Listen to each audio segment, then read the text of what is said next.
Como usted quiera, arranque. Tema. Bueno, siéntense muchachos. Hola, señor. Nuevo. Sí, venga, bienvenido. ¿De dónde es? Ecuador. Okay. Bienvenido. Pasen muchachos, bueno, empezamos. Usted también es nuevo, ¿no? Disculpe. Usted también es nuevo. Sí, ¿de dónde? Brasil, Cascavel. Así, ok. Siéntese muchachos. Ok. Empezamos, vamos a dar una clase especial. Vamos. Usted también es nuevo. Wow. Demasiado nuevo. ¿De dónde? Brasil. Otro brasilero más.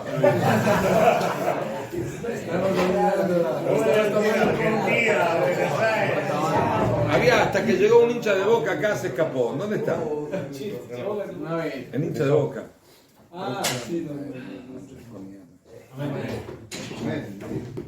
Bueno, vamos a dar una clase especial sobre Tu Bishvat. ¿Ok? Tu Bishvat. En la Mishnah, en el tomo de Rosh Hashanah, dice de que hay 4 días en el año que se consideran Rosh Hashanah. Cada uno para cada cosa. ¿Ok? Dice Rosh Hashanah, el primer día de Nisan es el Rosh Hashanah de los Melachim, el Rosh Hashanah de los reyes. ¿Qué significa? De que cuando en el Tanaj dice de que tal rey reinó 2 años, significa que 2 veces en Nisan fue rey. Significa, él empezó a reinar un día antes del día de Nisan, al primer día se considera un año entero. El segundo día de Nisan se considera 2 años. Le cortaron la cabeza después al otro día. ¿Cuánto reinó? 3 años. ¿Por qué? 1 año y 2 días. Pero un día es antes del mes de Nisan, entonces después del mes de Nisan. Entonces, el del primer día de Nisan. Entonces, se considera como 3 años. Es decir, el día de Nisan es como especie de reloj que para y dice, bueno, usted pasó 1 año, aunque pasaron 5 minutos, no importa. Ese es el primer Rosh Hashanah. El segundo Rosh Hashanah es el Rosh Hashanah de nosotros. Rosh Hashanah el Shmitim Veyovelut. Rosh Hashanah para la cuenta de la Shemitah, el 7º año, y Yovel, el jubileo. Eso es desde el día 1 de Tishrei.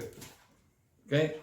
Rosh Hashanah Tu Bishvat es Rosh Hashanah de los árboles. Hay una discusión si es el Rosh Hashanah o el primer día de Shvat o el 15 de Shvat.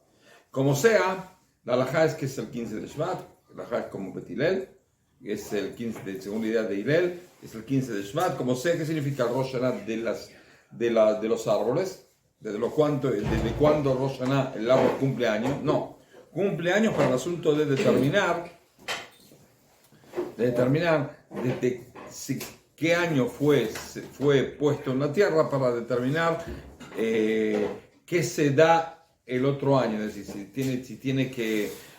si empieza ¿cómo se dice? La orla, que son 3 años que no se usan, si se da más men neta rebay, si hay una fruta que justo se cosecha ahora, antes de Tu Bishvat, después de Tu Bishvat, tiene que ver con el 4º año que se redime esa fruta y demás. Eso es Tu Bishvat. Y el cuarto año, cumpleaños, es decir, primero del año, es Rosh Hashanah de las vacas y los terneros y todo lo que uno cría en casa. ¿Qué significa? De que una vez por año todos los terneros que nacieron ese año se los pone, o carderos o lo que sea, o cabritos, se los pone en un lugar y se los va sacando uno por uno. Y el 10º se lo considera que es santo y se tiene que dar al Bet Hamikdash. ¿Ok? El 10º. El 10º que sale de la puerta. ¿Qué mes es eso? Por eso se considera, hay quien dice Rosh Chodesh Elul, hay quien dice otra fecha. Como sea, eso es más complicado porque las vacas y los cabritos tienen familia en toda la primavera. Desde ahora más o menos hasta el principio del otoño. No hay fecha. Puede ser una misma vaca, un mismo rebaño de vacas. Una vaca puede tener familia en marzo, otra puede tener familia en septiembre. Sabido. No hay fechas. ¿No? Es decir, hay tipos de animales que dan más o menos en la misma fecha. Sin embargo, las vacas y los corderos no. es toda una época, pero se considera cuál es la fecha que se considera, bueno, este tiene que estar con el rebaño del otro año y este es en el año que viene.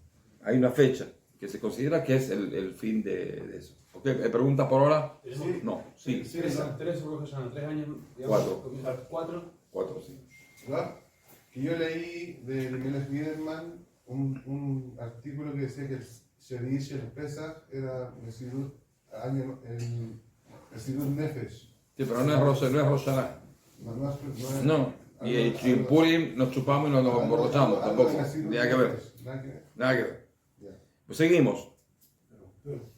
Hay Nisan, Tishrei, Shvat, y el cuarto, ¿cuál es? Rosh Chodesh Elul. Elul. Elul por el asunto de las crías. ¿Ok? Bueno, seguimos. El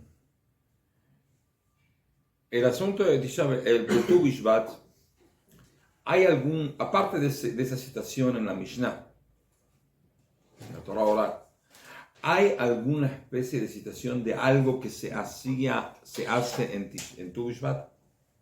¿En la Gemara? ¿En la Mishnah? No. ¿En la Torah? No. ¿En la Mishnah? No. ¿En la Gemara? No. ¿En la época de los comentaristas de la época medieval? Tampoco.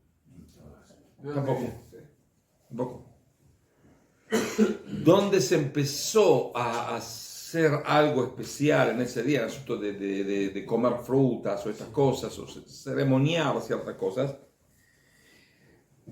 Primero hay que ver, porque en el judaísmo la mayoría de las fiestas vienen así.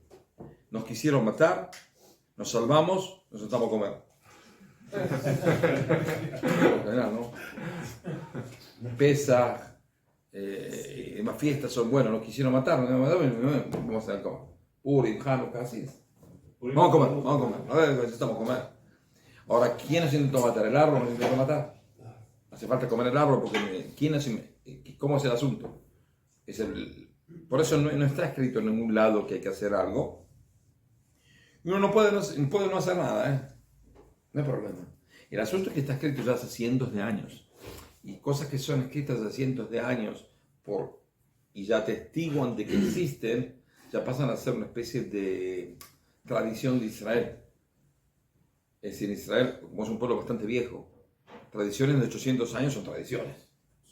No digo.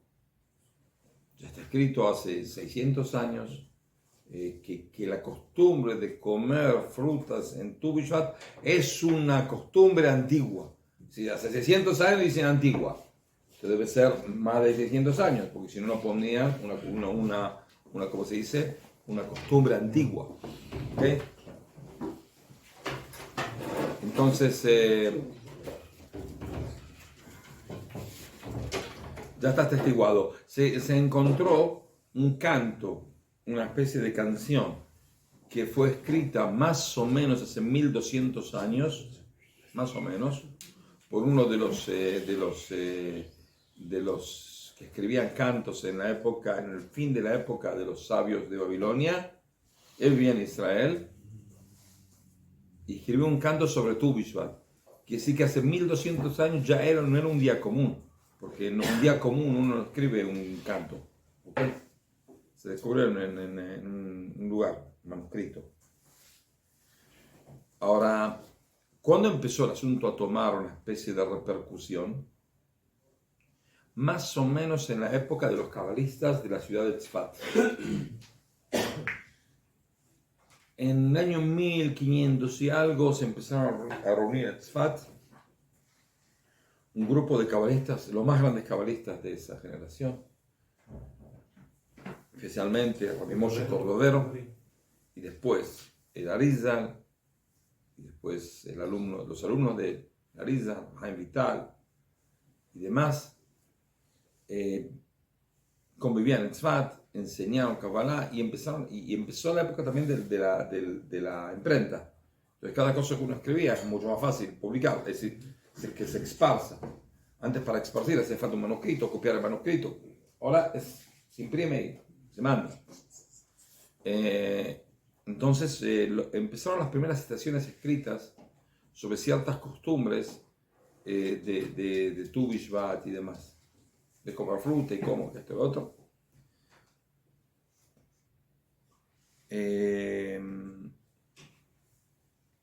Después de 100 y pico de años, 150 años, algo así, un poco antes, salió un libro muy controvertido. El libro no es controvertido. El que escribió el libro hay una gran discusión si era una persona que sabía Torah y cumplía con la Torah de manera con fe y demás, o si era uno que sabía Torah y era un alumno del hereje Shabtai Tzvi. Hay un libro que se llama Hemdat Yamim. Es un libro muy importante, se acostumbra mucho, pero ella escribe muchísimo sobre el asunto de Tu Bishvat. Hemdat Yamim. Hemdat Yamim. Es un libro controvertido, no el libro controvertido, no. El que lo escribió tampoco. Es decir, hay una duda quién lo escribió. Hay distintas tradiciones quién escribió ese libro. Como sea, es un libro que se esparció mucho y muchos... es decir, hay libros que tienen suerte y hay libros que no tienen suerte, ustedes saben. ¿Ok? Es decir, hay libros que tuvieron repercusión y eso pasó. ¿Cuál es la máxima repercusión del pueblo de Israel que puede haber? No hay ningún libro. Cuando algún libro de rezos, que cualquier estúpido tiene en su casa, varios, pone alguna ley o alguna costumbre que yo escribí. Si ¿cómo me hago famoso? Si escribo un libro y lo pongo en la biblioteca y algún otro perdido del mundo lo ve, no tengo mucha repercusión. Pero si encuentro alguno que imprima un libro de rezos cotidianos y ahí dice que el gran rabino David Shalem dijo de que hay que tomar agua, inmediatamente por la repercusión del libro de rezos, que cualquier judío tiene que tener algún libro de rezos en su casa, automáticamente en la página 188 dice que el gran rabino David Shalem toma agua. Dijo que hay que tomar agua, ¿ok? Domingo a la mañana. Ese es el problema. Ahí se repercute. Es decir, la máxima repercusión del pueblo de Israel no son libros, sino son citaciones en libros de rezos, porque es un libro popular. Cualquier familia tiene que tener varios. Entonces, uno ve y lo ve, se repercute. Entonces, el libro Hemdat Yamim fue parte del libro. Cosas que él escribió fueron escritas en muchísimos libros de rezos y eso hizo una repercusión general ¿cómo se dice? En la vida cotidiana de mucha gente. Ahora, el asunto de cierta manera está deducido en los libros de Kabbalah, de que de cierta manera... ¿Cómo se llama el libro? ¿Qué libro? Hemdat Yamim. El libro es Hemdat Yamim. Hemdat Yamim. Ese es el libro. ¿Y el autor? Hay uno que dice que es este, hay uno que dice que es el otro. Si es este es un problema, porque es un alumno del hereje Shabtai Tzvi. ¿Ok? Y si es el otro, no. Puede ser que el hereje, ¿cómo se llamaba? No, Shabtai Tzvi es el hereje, el gran hereje. El que pensaba que era el Mashiach. El que no enseñaba. Sí, el que no enseñaba, que era el más torcido que no sé qué. Puede ser que él lo hizo reconocido porque en ese tiempo había las imprentas, entonces lo pudo estar. Sí, por supuesto. Por supuesto. La imprenta ayudó mucho a esparcer muchísimos libros. Seguro. Ahora, ¿qué pasa? En la Gemara, en el tomo de Ta'anit, dice una cosa extraña. Dice que Rabbi Akiva tomó un etrog, o comió un etrog, tomó un etrog el día de Rosh Chodesh Shvat, que viene a ser como la idea de que Rosh Chodesh Shvat es el día que se comienza el año de los árboles. Qué cosa interesante. ¿Por qué la Gemara me tiene que contar que Rabbi Akiva hizo eso? Porque de cierta manera, dijeron los cabalistas, de que el día de Tu Bishvat viene a arreglar el pecado de Adán y Javá en el paraíso que comieron la fruta prohibida. Es decir, a nosotros comer una fruta permitida, estamos arreglando de cierta manera el error de Adán y Javá. Por eso te insinuó de que Rabbi Akiva tomó un etrog. ¿Y por qué tiene que ver el etrog? Porque hay que entender, el Midrash dice, en el versículo, si uno lee el versículo de la Torah, dice de que Dios ordenó algo a la tierra Y la tierra no hizo lo que Dios le pidió, lo que Dios le ordenó. ¿Por qué? Porque en la Torá dice de que Dios le dijo a la tierra que saque de ella etz peri o se peri. La traducción literal es un árbol de fruta que saque fruta. No un árbol de fruta, un árbol de fruta que saque fruta. ¿Y qué sacó la tierra? Sacó la tierra un árbol de fruta. Es decir, ¿y cuál es el problema? El problema está de que la Torá, cuando Dios ordenó a la tierra sacar un árbol, dijo que el árbol tiene que tener el sabor del fruto. La rama del árbol la como, masco, riquísima. Una buena banana. Una buena manzana. Sí, tengo que sentir el gusto de la fruta dentro del árbol. Etzperi, un árbol de fruta que saque fruta. Es decir, el árbol mismo es comible y tiene el gusto de la fruta. Esa es la intención de Dios. Y al final la tierra que hizo, no hizo lo que Dios le dijo. Sacó un árbol que no tiene gusto a la fruta, tiene gusto a árbol, madera. No, ¿saben? Sí. Y la fruta sí tiene gusto. Es decir, la fruta Dios es como que la tierra fue maldita por Dios, porque no cumplió con la orden divina. Así está escrito. De que la tierra fue maldita por Dios por no cumplir con la orden divina. ¿Ok? Otra vez, la orden era que uno pueda tomar, comer, sentir el gusto del fruto en el árbol. Ahora, ¿qué significa sentir el gusto del fruto en el árbol? Está en la Torá. Sí, está escrito explícitamente en el libro de Bereshit. Sí. Los sabios dicen de que ponen atención, de que los versículos no son lo mismo. Entonces dicen es que la tierra no hizo lo que Dios le dijo. Entonces Dios maldijo a la tierra por no cumplir con lo que él pidió, él ordenó.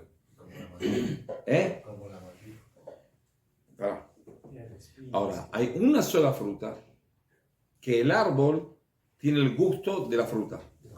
¿Cuál es? El etrog. El etrog. Sí, el etrog es el único. Si usted come una masca una rama de etrog, cuando está seca, la mascas, tiene gusto de etrog. No es gran gusto, muy asqueroso el etrog. No es amargo, es fruta dulce, no es fruta dulce. Pero se puede comer, ¿ok? Y la rama tiene el mismo sabor que la fruta. La única fruta que no fue maldecida por Dios, ¿cuál fue? El etrog. Y eso es lo que nos insinúa la Gemara en el tomo de Ta'anit, que Rabbi Akiva tomó un etrog el día en Shvat. Para demostrarte que de cierta manera Shvat vino a arreglar el daño de la creación. Ahora explican los comentaristas qué significa, pero explícitamente también el Rav Kook en el libro Rota Teshuvah, en el capítulo 6 y demás, muchos más, anteriores y posteriores a él. ¿Qué significa de que Dios quiso que el árbol tenga sabor a fruta y qué es lo que hizo la tierra? ¿Por qué lo hizo al revés? ¿Por qué no lo hizo? Porque Dios en su idea, el camino a una meta tiene que tener el sentido de la meta. Tú quieres llegar a la fruta. Para llegar a la fruta hace falta una rama. Esa rama, de cierta manera, tiene que tener el sabor de la fruta. Pero es lo mismo. Un poco menos, pero sí, si uno tiene que sentir. Es decir, cuando uno está yendo un camino, la meta es tan elevada que los caminos a la meta uno tiene que sentirse como que ya llegó. Es decir, de manera ideal, cuando yo empiezo a hacer algo, no llegué a la meta, de cierta manera, estoy ya, tengo que sentir que ya llegué, aunque no he llegado, tengo que seguir, pero me siento que ya estoy ahí, ya lo tengo cerca. Ese es el asunto, de que la rama tenga el gusto de la fruta. Está bien, es muy ideal, muy lindo. Pero en este mundo no existe. Por eso la tierra no hizo lo que Dios ordenó. Porque está muy bien en ideas celestiales, en programas cósmicos, teóricos y muy no materiales, espirituales. Cuando me siento, quiero estar apegado a Dios. Me empecé a pegar, ya me siento apegado. Está bien, porque es espiritual. Cuando seas material, quiero llegar a tener $1 millón. ¿Lo tenés? No, pero estoy en el camino. ¿Pero lo tenés? Si llego a decir que lo tengo, nunca voy a llegar a mi meta material. ¿Ok? ¿Por qué? ¿Por qué no lo tengo? Porque ya, al tenerlo, ya dejo de hacer. Ya siento que lo tengo. Ya sé que lo tengo, entonces no tengo que hacer nada. Si quiero llegar a correr un maratón de 10 kilómetros y a los 100 metros ya me siento que llegué, dejo de correr. ¿Entienden? O sea, que Dios te da la oportunidad de llegar, pero tú tienes que hacer el esfuerzo.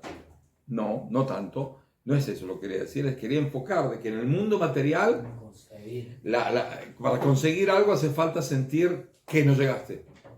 Porque si no Pero llegas. llegar y sentir gusto. Usted es el hincha de Boca, ¿no?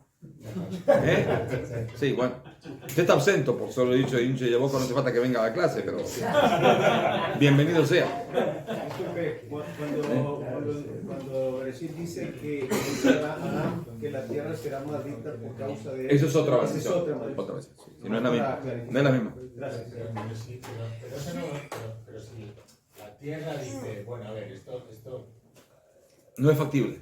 no es factible, lo que Dios me ordena no es factible.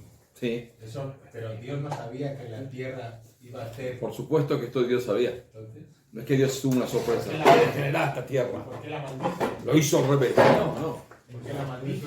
Porque de cierta manera la concepción de Dios no se hizo. No se podía hacer. No se podía hacer. Es decir, si uno dice así, estoy en camino de tener un niño. Entonces, yo quiero que mi esposa esté embarazada. Y bueno, ya que porque yo tengo un niño. Entonces, si uno siente que ya tiene el niño, cuando no lo tiene todavía, no lo va a tener tampoco. Porque no va a hacer nada por hacerlo. ¿Entiendes? Uno tiene que sentir que no llegó. En cosas materiales uno tiene que sentir, si yo siento cuando siembro de que ya coseché, nunca voy a cuidar a lo que sembré. Porque yo ya llegué a la meta, ya estoy ahí. No. Sembraste, ahora cuida lo que sembraste para que llegues a cosechar. Claro, como que entra un conformismo. No nos conformemos en una idea de que uno se siente pleno y no hace falta esforzarse más. Tiene que sentir la No, necesidad. Tiene que sentir la necesidad. No llegué a mi meta. Mi meta es importante, quiero llegar, entonces tengo que esforzarme y seguir esforzándome, sí.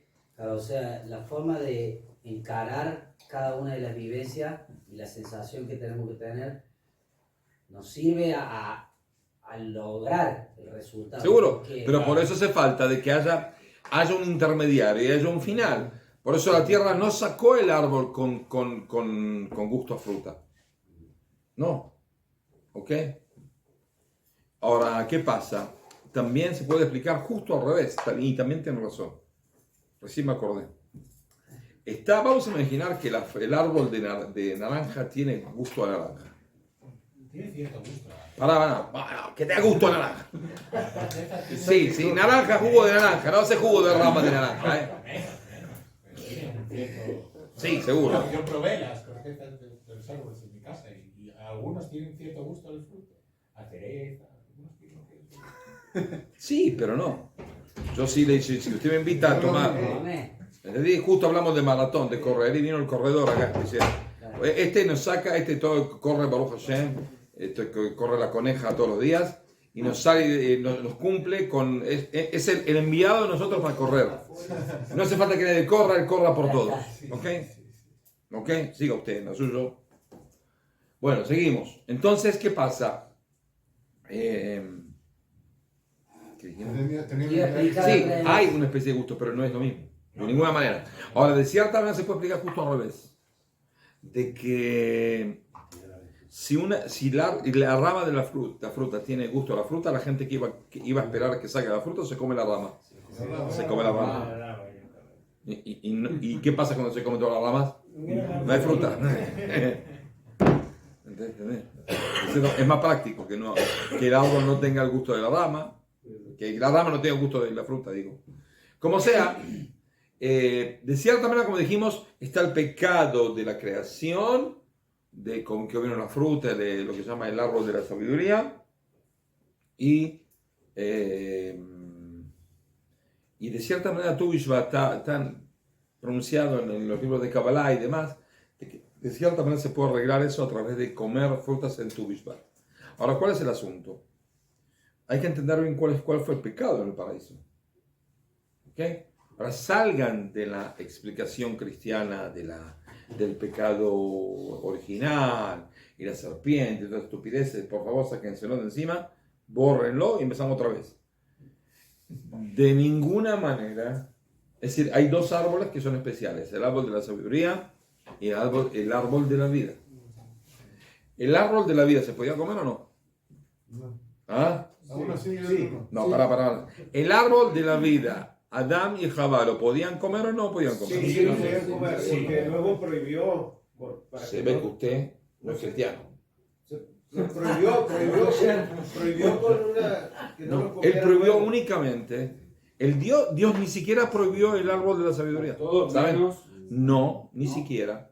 Es decir, Dios le dijo, coman todos los árboles, pero el árbol de la sabiduría no lo coman. ¿Qué pasaba si ellos, en vez de comer el árbol de la sabiduría y después comer la fruta del árbol que quisieron comer el árbol de la vida? Y ahí fue que se prohibió el árbol de la vida. Iban a estar Ok. vivos en pecado siempre. Sí, entonces Dios, ¿qué pasaba si en vez de comer el árbol de la sabiduría y después intentar comer el árbol de la vida, lo hacían al revés? Comían el árbol de la vida y después comían el árbol de la sabiduría. Muy bien. Es decir, el árbol de la sabiduría se prohibió hasta que comas del árbol de la vida. Después de. O sea, sí se Si comían el árbol de la vida antes, el árbol de la sabiduría estaba permitido. ¿Entienden? Fue una prohibición por tiempo, hasta que comas el árbol de la vida.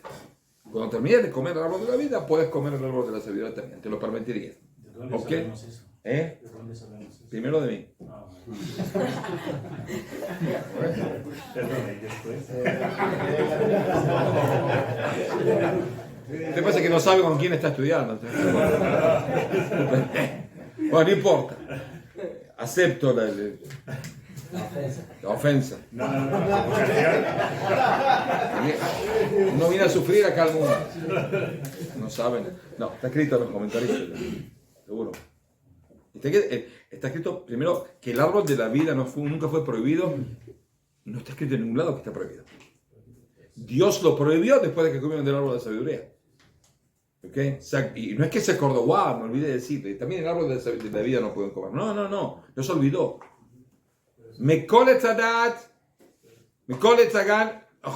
De todos los árboles del paraíso pueden comer. Del jardín. ¿Ok? Todos incluye el árbol de la vida. Claro. Cuando le dije Después lo prohibió. Porque hicieron al revés. Cuando le dije que no estaba prohibido, porque dijo que no estaba bien. O sea, no estaba prohibido, se prohibió obviamente después. O sea, Se prohibió después. Lo podían comer. Pero Estaba lo podían prohibido. comer al principio. Ah, pero sí, eso fue un- Ahora no pueden comer. Ahora, ¿cuál es el asunto del árbol de la vida y el árbol de la sabiduría? El árbol de la vida es la esencia de la vida de cada uno de nosotros. El árbol de la sabiduría es el intelecto. ¿Qué pasa cuando una persona desarrolla el intelecto sin desarrollar la vida? Sin desarrollar la base de una conducta, la base de un pensamiento, las buenas tendencias que uno tiene que tener, la claridad espiritual. ¿Qué es lo que pasa? Puede Sale. ser un dictador. Puede ser la peor basura del mundo. Puede ser el médico que trabajaba en Auschwitz y tenía que saben que los alemanes son muy ordenados. No vaya a ser una situación en la cual matan 12.000, 15.000 personas por día en Auschwitz solo. ¿Okay? y van a enterrar a alguno que no esté vivo. Entonces, cuando terminaba la cámara de gas, cada cámara de gas eran 3.000 personas. ¿Ok? Cuando terminaba la cámara de gas, según el estatuto nazi, había que llamar a un médico que verifique que está muerto. No va a ser que uno vaya a quemar un cuerpo de una persona que todavía está vivo, ¿no? Moribundo. No, es inhumano. Tienes que Hace falta que el médico autorice. Uno va a enterrar, se imagina, uno llega al velorio y de repente el tipo se levanta. No, entonces no, hace falta un médico que diga, este murió en serio. Entonces traían al médico, abrían la cámara de gas, sacaban todo el gacho, que es esto, el desastre, y el médico ahí con la cámara, con la máscara y... bueno, yo médico de tal universidad en tal lugar, con el título universitario de doctor, tengo un doctorado que habla de del reconocimiento humano, de las sensaciones humanas. Ese es mi doctorado. Antes de recibir el título, tengo una especialización en la influencia de la influencia de la piedad en la salud humana. Ese fue el doctorado, sí, antes de ser un degenerado como ahora. Medicina humanística. Medicina humanística, sí. Yo tengo, ese es el doctorado mío, sí. Ahora me contrataron acá en Auschwitz para firmar el acta de muerte de 12.000, 15.000 personas por día. Hombres, mujeres y niños. Entonces yo tengo que verificar. No van a ser, las cosas tienen que ser ordenadas. Uno mata, pero tiene que ser según la ley, según el orden. No vaya a ser que nos vamos a hacer cualquier desastre. No somos unas personas, no somos como los demás asesinos del mundo, que mataban así sin ver y dejaban a una persona moribunda. No, si hay que matarlo, hay que matarlo. Sí. Es decir, hay que entender. No se puede llegar a una persona a quemar el cuerpo, sacar los dientes de oro, de plata o lo que sea, sin que haya un papelito de médico que diga que este murió en serio. Asesino. Entonces primero entran entran unos oficiales de la SS al que veían todavía respirando, por lo general eran bebés, que los bebés morían más tarde, tenían más, en serio. Entonces lo mataban y ahí mandaban al médico. Y el médico venía, se parramaba todo el vapor, todo el venenoso, y dice, sí, está muerto. Bueno, yo firmo el acta y usted puede llevar. Es una persona que comió del árbol de la sabiduría, pero no comió del árbol de la vida. Por eso puede ser un perverso de lo peor. Porque tiene esto desarrollado. Lo que no tiene desarrollado es todo lo demás. Y el no tener desarrollado todo lo demás, también esto está podrido. ¿Me entienden? Esto se pudre. Cuando esto no está plantado en esto, bueno, como tiene que ser, y en una personalidad como tiene que ser, en un sentido de vida como tiene que ser, una ética como tiene que ser, que eso es el árbol de la vida, no de esa vida, de la vida. Al no tener árbol de la vida, el árbol de esa vida te hace más daño que no sé qué. Entonces te prohíbe el árbol de la vida. Es decir, una persona que va a la academia antes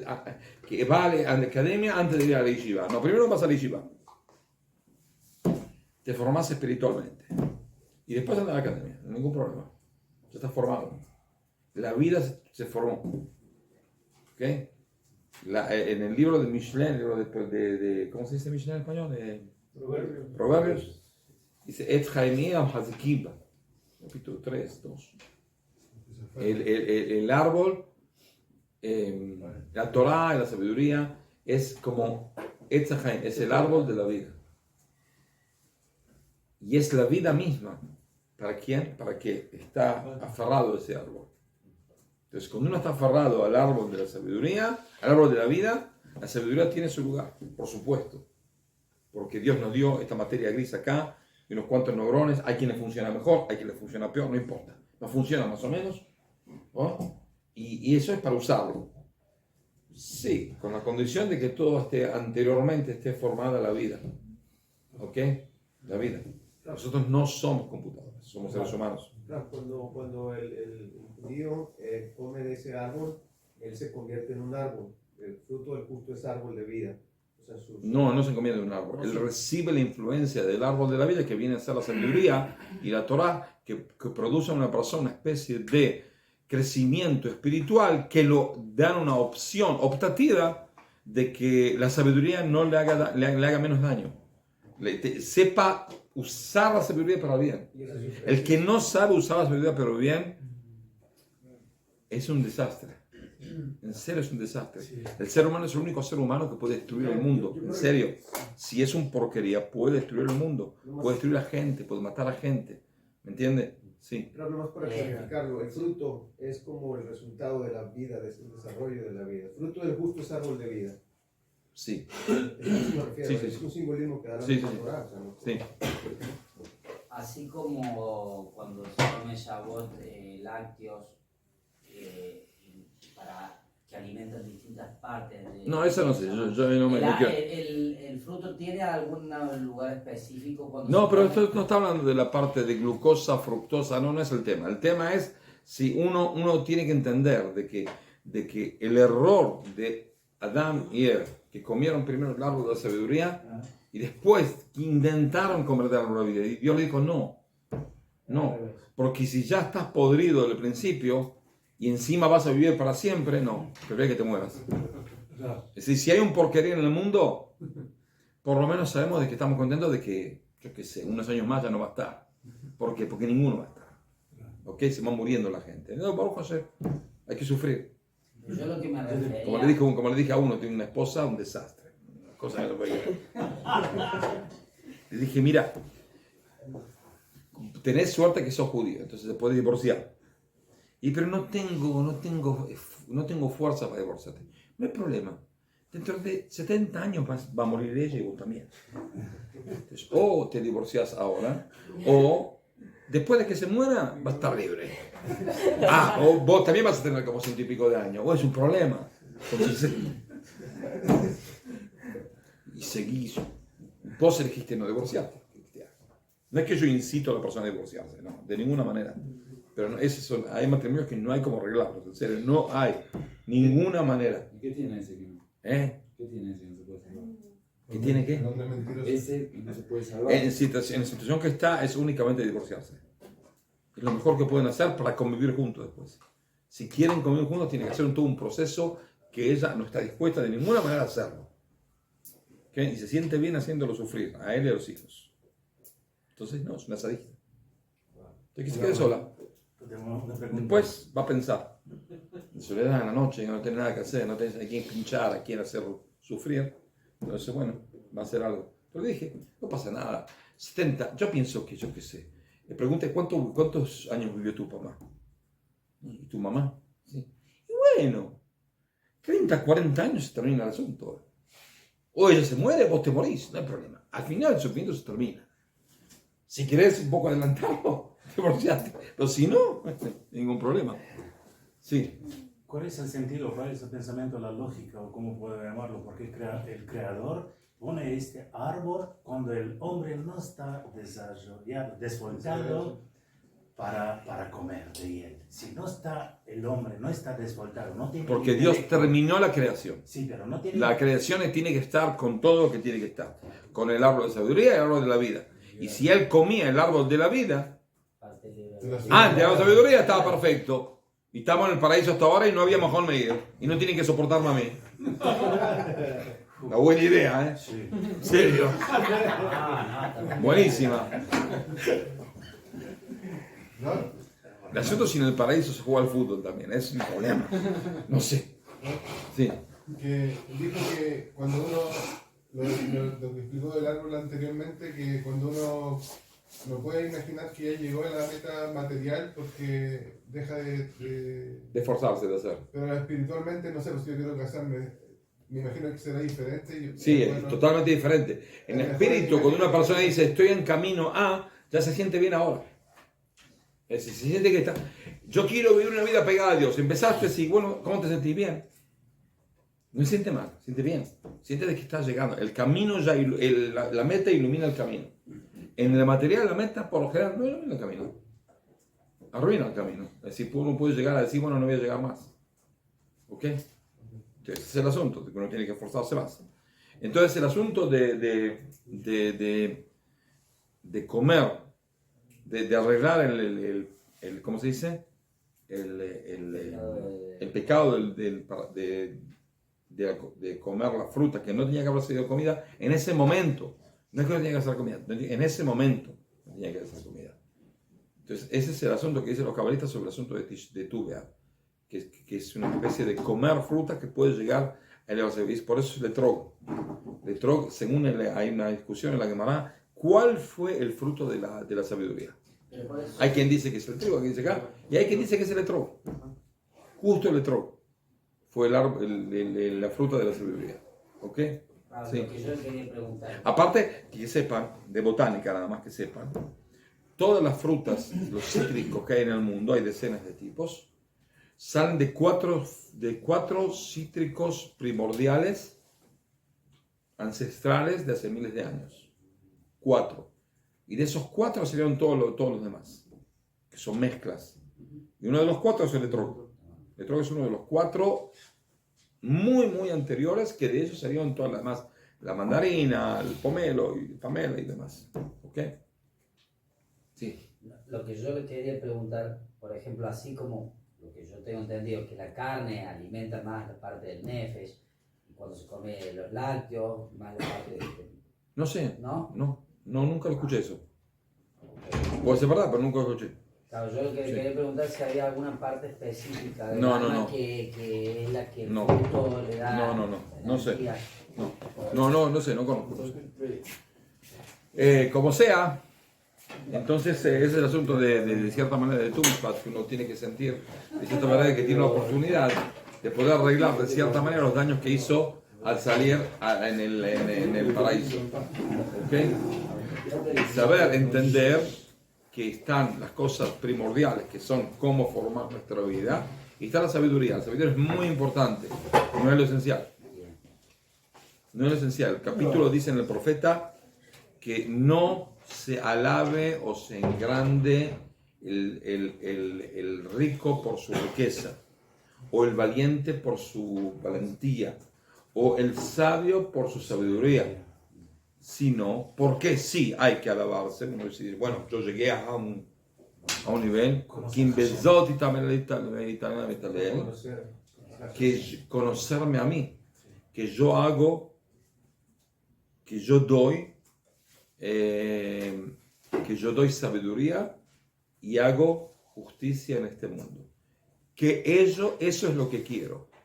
Ese versículo no se entiende.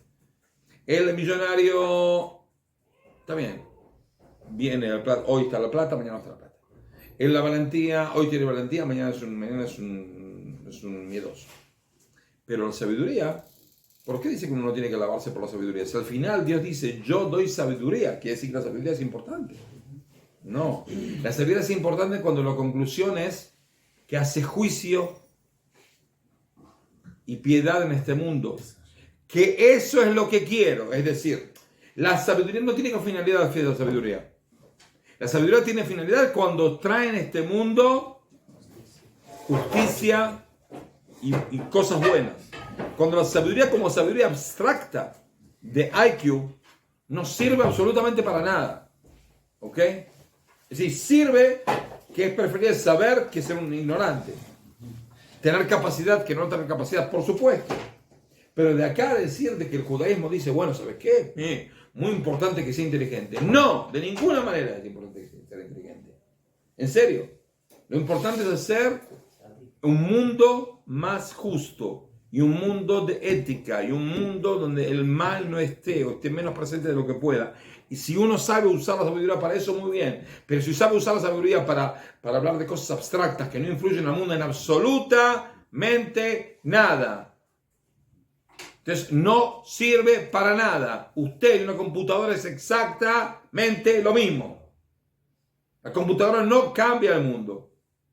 No va a ser un mundo mejor por la computadora. La computadora no se ocupa de cómo hacer cambiar el mundo para bien. Y si usted todo lo que es desarrolla su intelecto sin usar esa computadora, es lo que sabe, para cambiar el mundo para bien, para enfrentar los desafíos del mundo, para conseguir una nueva vacuna. ¿Ok? Un ejemplo. Una de las enfermedades más dramáticas que hubo en la época, cuando yo nací, más o menos 60 y pico, estuvo durante miles de años, por supuesto, en el mundo. Pero en esa época era un desastre, porque se empezó a hacer plagas, era la poliomielitis. Era un desastre. Porque toda esa gente, que yo me acuerdo que cuando era chico, venía bastante gente, que quedaba media paralítica, con piernas así, que tenían que estar, ¿cómo se dice? ¿Cómo se dice en español? con muletas toda la vida, niños de mi edad. Quedaba mínimo. Era la gente que sobrevivió. La mayoría de la gente no sobrevivía. ¿Ok? Es una enfermedad terrible. Como sea la poliomielitis, en esa época hubo una especie de pico de enfermedad. Y había un judío que se llamaba Salk, americano, que descubrió la primera vacuna, cómo hacer una vacuna contra la poliomielitis. Y recibió el premio Nobel, todo el mundo lo aplaudía, espectáculo. Bueno, está bien. El problema está de que para aplicar la vacuna de Salk hacía falta que la vacuna llegue y haya una enfermera que la aplique, porque si intravenosa, todo un lío. ¿Ok? Entonces vino otro judío, Sabin, dice en español, ¿no? El tipo se llama Sabin. ¿Ok? Americano también. Que él descubrió, justo la vacuna, justo al revés. En vez de usar bacterias muertas, son bacterias vivas, cambiadas. ¿Y quién lo puede tomar? Cualquier persona. Porque se pone 2 gotitas abajo de la lengua y terminamos el asunto. Uno queda inmunizado para toda la vida. No hace falta volver a repetirlo, no hace falta hacer nada. Y eso lo puedo hacer en cualquier momento. Entonces podría llegar al fin del mundo en África y que haya algún que no es un tipo que estudió medicina, pero le dé a toda la aldea ahí, le dé abajo de la lengua a cada una de las personas y se erradicó la poliomielitis en el mundo. Él también recibió premio Nobel. Pero ¿cuál es el asunto? El primero es muy importante, usó la sabiduría para cambiar el mundo, con lo que pudo. El segundo dijo, no, para. Se puede erradicar, pero va a ser muy difícil. ¿Por qué? Porque hace falta un médico, hace falta una enfermera, hace falta transportarlo, esto, lo otro. Vamos a hacer un cambio, vamos a tratar de hacer un mundo mejor, que no haya esa enfermedad. ¿Ok? Y ese es el asunto, usar la sabiduría para cambiar el mundo, para bien. Ese es el desafío. Para eso Dios nos dio este asunto acá. ¿Ok? Eso es lo que hay que hacer. ¿Entendido? Todo. ¿Puedo apagar esto? Nada más les cuento de que todo este asunto saben que según los cristianos la fruta